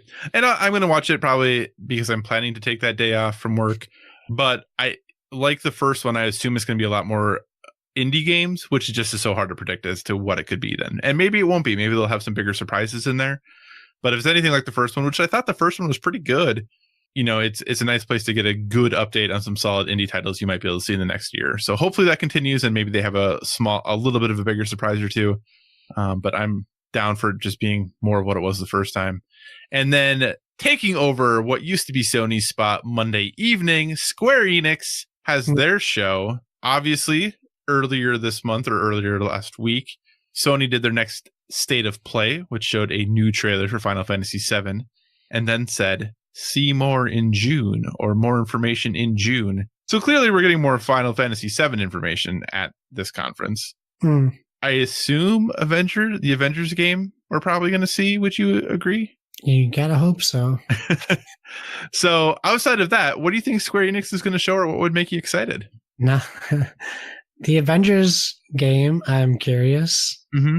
I have no interest in watching this. I watched last year's. It was terrible. Last year's was not good. I don't know why they're doing another showcase. Maybe the economy has been good to them because not unlike the rest of us, maybe they have all the money they can spend on a whole showcase. But well, and it might be a pre-recorded video. I have no idea. yeah, maybe if it's like a direct, that would make more sense. Right. I just don't know what they can show me. I am not excited about Final Fantasy VII anymore. Mm-hmm. I would love to see what the Avengers game is, but if it's just another cinematic, I'm going to lose interest on the Avengers game because we have Marvel Ultimate Alliance to play. In just a couple months. So I don't know what they can show me. Like it says, like they revealed the Quiet Man last year. I don't even remember that. And it didn't review well. Babylon's Fall is supposed to come out this year on PC and PS4, which are weird exclusives like PC and PS4. That's actually very common for Square games that they come out on PC and PS4. That's pretty common. Yeah. So, I mean, I don't know that they can do anything. Oh, I guess let me rephrase it. They can only win me over. There you go. Let's try to be positive. I have no expectations. They can literally only win me over. Like nothing else will happen. If they do something I'm not interested in, my opinion will not change. Right. Yeah, Square's an interesting company because it's one of those that I don't know a ton about because I assume there's obviously Square Enix in Japan. Yeah. And then obviously they own Crystal Dynamics and Eidos Montreal. And there's Square Enix Montreal. I know that exists too. Okay. I don't know how big, Square Enix in Japan. I have no idea how many teams they have. No clue how many teams they have. It's similar to like Nintendo has multiple like insular teams inside that have really odd names. I don't know how many teams they are working on their games there. And they did recently say, there was an interview that came out with them when they did their earnings call just recently, or part of their earnings call. I guess wouldn't have been an interview. But they talked about that they are now aggressively investing in new IP. But who knows when we'll see the fruits of that? If they have just said that in their most recent call, who knows when we'll see the fruits of that labor? If it's Final Fantasy VII or Final Fantasy 15, we might see it this, now, and we'll get those games in 5 to 10 years. But I'm interested to see what they have to show. I'm very interested in what might possibly be coming. I think seeing Avengers might be cool. Seeing Final Fantasy VII and maybe potentially getting a release date for the first chapter would be very interesting. And I only say that because they very clearly said in the state of play on PlayStation that it was coming to PlayStation. They talked about it being redesigned and upgraded for PlayStation 4. Very clearly made a point of saying that. So I think it's got to be within like the next year-ish that game comes out, if they're saying that. But here's my wild card question for you. Do we see the first trailer for Final Fantasy 16? Oh boy. It's been about 2 years since 15? Mm-hmm. Yeah, probably. And if you think about how long it was between that first trailer for 15 and when we got it. Yeah. I guess we just don't know what the storytellers have been working on. So maybe we see another online Final Fantasy. Right. That's true. Though Final Fantasy 14 seems to be going very strongly. I think that it's still a very popular game. So maybe we see like a expansion to that. I'm sure that would make sense. This is probably the conference I'm most intrigued by because I have no idea what they're going to do other than I feel confident about Final Fantasy VII and the Avengers. Outside of that, I'm very intrigued to see what else they might be working on. So the next one is what I'm most intrigued by. So speaking of that, the final conference of the day of E3 kicking off Tuesday morning like they typically do with a direct. Nintendo. Josh, you said this is the one you're most intrigued by. What are you intrigued by? Because I don't know what they have going on, like up their sleeve. Like Nintendo for like E3 stuff, I would say like 25% of it's for me. most of the other stuff is either kid-based or cutesy-based, and it's just not necessarily what I'm looking for. But I always give Nintendo a shot. Like, I know Animal Crossing is big on everyone's radar, and people want to see more from Metroid Prime 4, and we have the Pokemon RPG. These are all things that we'll definitely see something for, I believe. But Nintendo always gets my interest going with all these new things they bring out, and whether I play them or not, I think I always genuinely like watching a Nintendo Direct because they make it exciting. They do. Even if it's games I'm not interested in. Because something always catches my eye. Even if it's one game out of an indie, I still enjoy watching those. So I just kind of like what they do. And for the most part, I genuinely don't have any knowledge of what they're about to do. Probably because I don't listen to Nintendo podcasts, or I'm not where I used to be in my Nintendo nostalgia timeline. But if we saw a new Donkey Kong Country, that would be super cool. If they decided to fix Star Fox, that would be cool. Games like a new Mario would be great. But I'm looking more like the 2D side-scrolling Marios.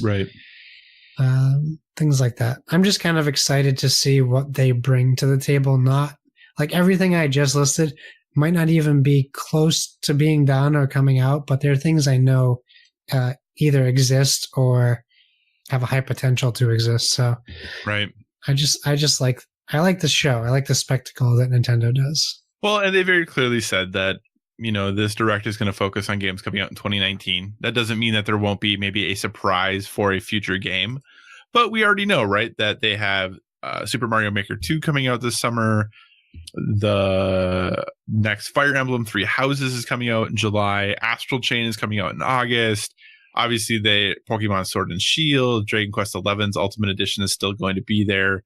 Legend of Zelda Link's Awakening, Animal Crossing, Bayonetta 3 potentially. I don't know if that's going to be this year, but is a game they could show. Obviously, it doesn't seem like the next Metroid Prime game is going to be ready because they got restarted, but I'm sure people would be really happy if they saw a new logo and something about that. Luigi's Mansion 3. Yeah. There's so many games that they already have that we know about that they could literally do a Direct of games that we already know about plus one more kind of surprise thing at the end. And I think people would be really happy. And I think that'd be completely okay. Yeah. I don't think there'd be anything wrong with that. If you're a Nintendo fan, I think this is a great year for you based on the games that they have coming out. There's something for almost everyone. And myself, who I don't think I'm quite the Nintendo fan I used to be. In fact, I know I'm not quite the Nintendo fan I used to be. There are still games I'm excited about. I'm really looking forward to Astral Chain. I hope it's really good. It looks very cool. Looking forward to playing Marvel Ultimate Alliance 3 this summer. There's some stuff out there that I'm excited about too, and I'm not even a big Nintendo person anymore. So I think all cylinders are firing gold for them right now as far as what this Direct could be, what the rest of 2019 looks for them, and even rolling into 2020. And realistically, I think that if you are a Nintendo fan, I think Microsoft would have to do some really amazing things for you to not be more excited about what Nintendo has in store than what Microsoft has in store. And that's not a knock on the quality of games that Microsoft has. That's just because Nintendo's lineup is so strong right now. Yeah, I mean, they do. Obviously, if you put Microsoft, Sony, and Nintendo together, it's no joke that Microsoft is the worst in first party IP development. That's just a problem that they have right now. And Nintendo's always killed it, and Sony has, as of late, been destroying it. I mean, it totally makes sense. Yeah, but even if you put, always a safe bet. Yeah, but even if you put what we know is in production currently at PlayStation, Nintendo still, this lineup is ridiculous. It's so good. And it reaches a wider audience too. You're not going to have kids playing Last of Us 2. Absolutely. Well, you but shouldn't. I think, I mean, ideally, but I think that also speaks to the strength of Nintendo's exclusives that they have, that they are so broad in what there's literally almost something for everyone, no matter what you're interested in. So, all right. That is E3 2019. I'm pretty excited about it, even though I'm a PlayStation guy and PlayStation's not going to be there. I'm still pretty excited. How are you feeling about it overall, sir? Yeah, I'm excited. I'm excited about it. We have some listener questions that I think address some of my issues with it. Hit us with them. Okay, I'll do that. So let's start with Spleg at Dopalicious. I'm not going to ask. You want me to really ask that? You can skip the first one. That's fine. All right. He first asked a question that only relates to the tweet itself, which I don't have copied here, so I'm not going to ask that one. So he starts by saying, what are some of your favorite E3 hype moments / memes from years past? Well, I'm going to just go right ahead and say I'm not a big meme guy. Like, I don't know that I have a favorite meme. I mean, we were on the OT last night and we talked about our first E3 moments, and I think that still fits for me as one of my favorites is when the PlayStation 1 was announced. I would argue that the Dreamcast was a big one for me, but it wasn't announced at E3. It was announced like in the middle of things, so we get a bunch of games at that 98 E3 for the Dreamcast, which I was very excited about. The first Xbox 360, that Microsoft press conference, and I very specifically remember, if you're going to talk about hype moments, there were times where both Microsoft and Sony gave out consoles to everyone in the audience at different E3s, and even though I wasn't there, those are pretty big hype moments. They are. But those are mine. At least that I can think of. What about you, Kyle? I think the two that jump to my mind right away is on the OT you had mentioned I talked about in 2006 when Sony said PlayStation 3, $599 US, which wasn't a good thing. And that was when I said I made the decision to go Xbox for that generation and get a 360. And then it was in 2008 when Square Enix said, hey, Final Fantasy, it's coming to everything. Yes. Being Xbox as well. That to me, as someone who had moved from PlayStation to Xbox, was a big deal. I thought that was a really pretty big hype moment as far as that goes. The other one that sticks in my mind, and people are going to make fun of me for this, but the other one that really sticks in my mind is actually the reveal of the Order 1886. Oh, okay. And the reason for it is I know that a lot of people didn't like the game, and that's fine. I thought the game was pretty good, decent, if you would. But I said, wow, this is what the next generation is going to look like. And that's pretty much what the next generation looked like. And I think that was it for me. That was the first game that coming into PS4 and coming into this generation that I saw and said, wow, that game looks incredible from a graphics perspective, from just the way everything looks. And then it looked that good. So that, I think, for me was really what stuck out of my hype and anticipation of a game that was from a graphics perspective that we so often hear people get upset about or talk about downgrades or like all those things. When I saw the Order 1886, when I played the Order 1886, it looked like I thought it was going to. It fit that expectation. And for the most part, I think this generation has done a very good job of delivering on what they're showing for the most part. There's a couple exceptions here and there, but overall, I think that they've done a good job of trying to show pretty accurate to what we're going to play, which I think is awesome. Nice. All right. He continues with seemingly two of the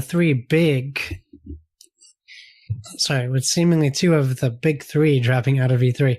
I find it really hard to care about the event. Anyone else feel this? I used to leave work early, get some wings and beer, and watch Sony Presser. Now I don't even know when E3 is. So here's what I'll start by saying. Sony dropped out and you just forget when E3 is. That seems very dramatic. So you're a Sony guy. That's fine. It's interesting. So this was one of the things I was referencing. So some people are saying they don't care about E3 anymore because Sony is out, and that's fine. That's something for you. But as much of a Microsoft fan as I am, there's so much still going on at E3. It really is. What I worry about is everyone's focusing on the big three, right? Sony, Microsoft, Nintendo. So if Sony, Microsoft, and Nintendo don't go to E3, we cancel E3, and then Ubisoft doesn't get a show, and all these companies that do incredible games that we all love, that we have to play on one of our big three consoles, don't get to show us what they're working on in that form, like in that format. Like, I don't know that it's fair to those companies. And obviously there's different ways to look at it. Well, it saved the money, sure, but they're going to spend money on marketing anyways. And this is like free press for them because everyone in their demographic is in that general location. It's definitely not free press. It's very expensive press. But in comparison to, I just saw something about a movie. This place spent millions of dollars on commercials for this thing. Well, okay, great. Why didn't you spend that money on YouTube ads? Because I didn't see a single ad for your thing. Right. Because you spent it on commercials. But now I'm in your bubble. Yeah, you have to pay for your stage time, but everything you show me, I'm going to see. And if Microsoft and Sony and Nintendo don't show up, they just lose out on all that marketing. So this is what worries me. I'm worried about the state of E3 because just because Sony isn't there doesn't mean E3's dead. Yeah, I actually think this could be helpful to everyone else that Sony isn't there. If you listen to or look at metrics from sites that cover E3, Sony is by far, I shouldn't say by far, pretty significantly though, the highest watched time.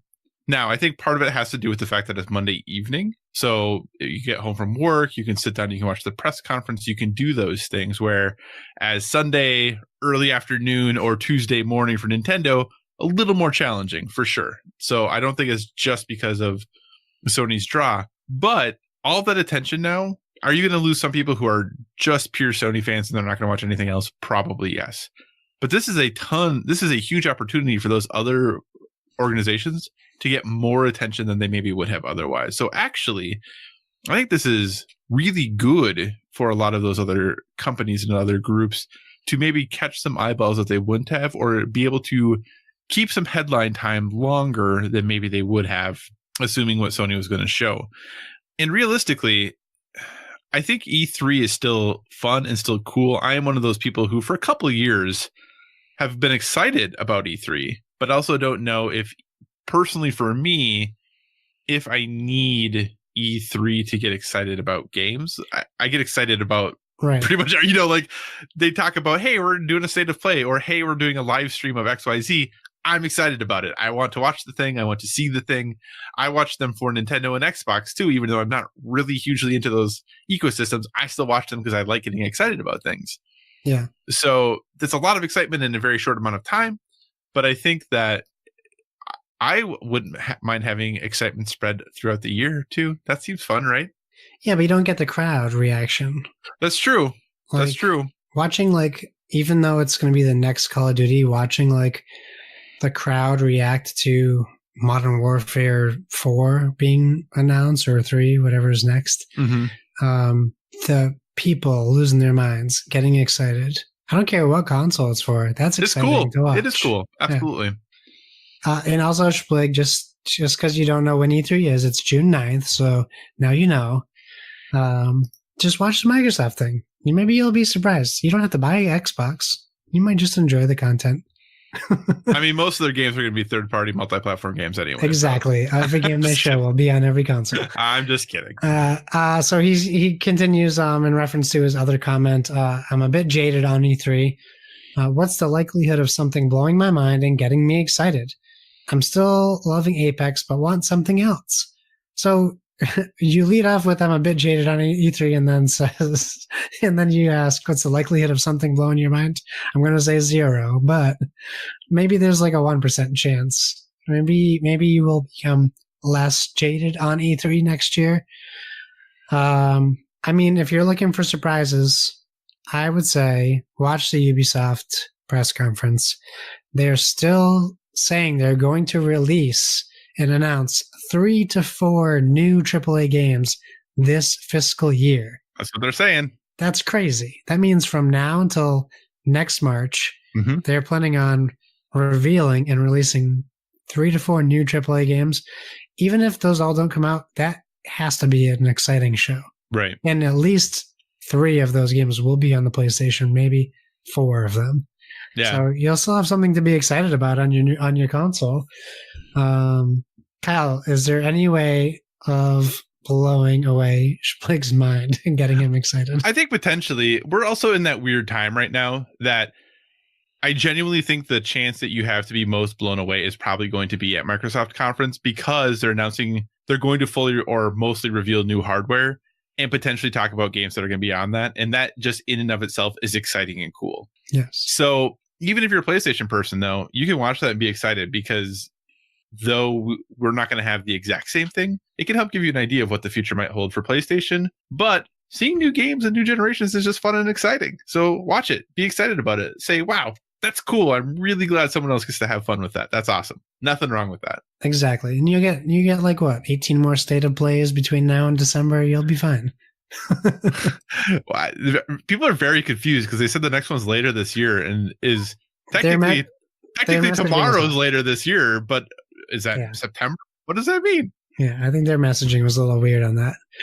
Yeah. Donnie at Play Nintendo, in regards to E3, says many gamers around the world look forward to this big, grand event that allows us all to see the future of video games and celebrate the video game industry. Do board games have an event similar to E3? If not, would you like one? Who's invited and how would you design it? Well, I mean, we know the answer to this. We do. There's a few. The big one would be Essen. I would argue is like the closest to E3, just with like game releases. I think you could also argue Origins is similar as far as game releases, like Gen Con. Gen Con. I was going to mention Gen Con. Okay, too. you went from Essen to Origins, and I feel like you skipped a pretty big one in there. Gen Con is in there. I would even argue now Dice Tower West, Dice Tower Con, BGG Con, and even PAX Unplugged. They all have either big announcements or releases involved, like that have either taken place there or are like Betrayal Legacy was announced at PAX Unplugged. I think each event has had at least something announced there, but yeah, the awards and things like that, it's more Gen Con, Origins, and Essen. Yeah, and yeah, because I think when you start talking about like BGG and Dice Tower, you start getting into the more PAX level shows. Yeah. So, but yeah, those are definitely the big 3 for sure. So yeah, we have 3 E3s. Woohoo! And one of them is like the same week as E3. That would be Origins. All right. Well, hey, thanks so much for the listener questions. We appreciate them every single week. So feel free to continue to send them in. Josh, this has been a super long show. As we do. A little longer than the 91 minutes that, the OT said we would be. A touch longer than that. A part 1 and a part 2? We're not going to make it a part 1 and a part 2. But what we are going to do before we leave is give our dear listeners a recommendation for a well-rounded life. While we're clearly a gaming podcast, we want to give you one recommendation, suggestion, or thing we're into that's helping us live that balanced life currently. Josh, what is your recommendation for a well-rounded life? It's the same as yours. But I'm going to change mine now because of that. Well, I could have changed mine, I guess. No, it's fine. Go for it, man. Well, now I don't want to say it because you are changing yours. Now I'm sad. My well-rounded life is be original. Don't copy people and make them change their answers. My pick is Raising Kratos, which released just a few days ago. Yeah, May 10th. Actually. And I was up late one night because people weren't sleeping in the house. And I decided, well, I'll just walk across the house so I can't hear the baby making noises. I'm sure my wife will take care of that. And I watched Raising Kratos on YouTube. And, a lot of people were talking about like what this is. Is it going to be awesome? It's made by a pretty well-known documentary group. Can you call them? Yeah, I think that's appropriate. Group. So this is the resurrection of Kratos, the resurrection of God of War, if you will, taking God of War after God of War 3, there were a few like odds and ends games released for God of War on like the PSP and there wasn't one for the Vita, right? Was there? I don't think there's a Vita. Ghosts of Sparta and something else on the PSP. Chains of Olympus? Chains of Olympus. And they kind of talk about how, like, do people really want another God of War? What do they want? Do people want Kratos to come back?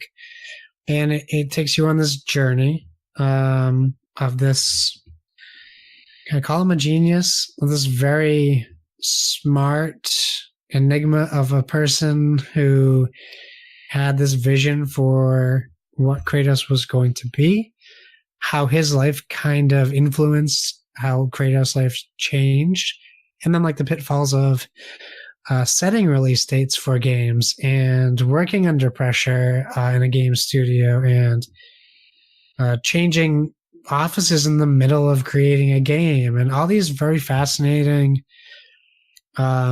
ideas. And you see some personality clash, and you see some camaraderie, and you see kind of everything that gets put into making. In fact, I would argue, while this was very good, I don't even think it still grasped the level in which it must have been at to put this game together. Right. But I also really enjoyed watching the work they put into the voice acting and the mocap as well, and the characters that the characters created. So this is like if you are into video games, I don't even say this is a recommendation. I would say this is like a must watch if you have any interest in video games. And especially if you've played God of War or are thinking of playing God of War. Yeah, I am not going to change mine. I'm just going to stick with Racing Kratos. Yeah, because I was going to switch it, but I'll just use that for next week. Racing Kratos is really good. Now, to be clear, if you have not played God of War, there are spoilers in this. You are going to be very spoiled about what happens in God of War. So I would recommend playing God of War first. But I was really surprised that here's a documentary being promoted by Sony that's free on their YouTube channel that doesn't always look at everything with rose-colored glasses. Yes. There are definitely parts that are struggles, that are things are hard. And I have talked about watching documentaries about making games in the past, and that I always felt like making games was really hard, and that it didn't seem like anybody liked to do it, right? In watching this documentary, I think all of these people really like making this game, but they like it so much that you can see sometimes the pain that it causes. Yeah. And there are many times that people shed tears in this over the challenge and the effort and what it means to them, and how desperately they want to put out something that accurately reflects their vision and their artistic goals, and that you're going to be able to appreciate. And, as somebody who's a big PlayStation fan, I've heard a lot of the stories about, what making this game was like. And Cory Barlog has been on many podcasts and done many, many things talking about the development and getting this game out. But I really think this just takes another look at it and really helps to better understand how amazing it is that any game gets released, really.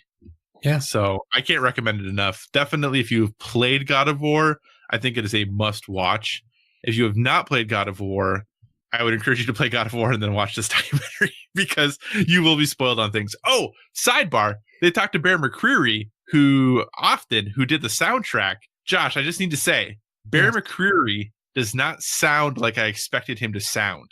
I had never heard him talk before. Okay. And he sounds like a completely I don't want to use the word normal, but I'm going to, but I think you know what I mean.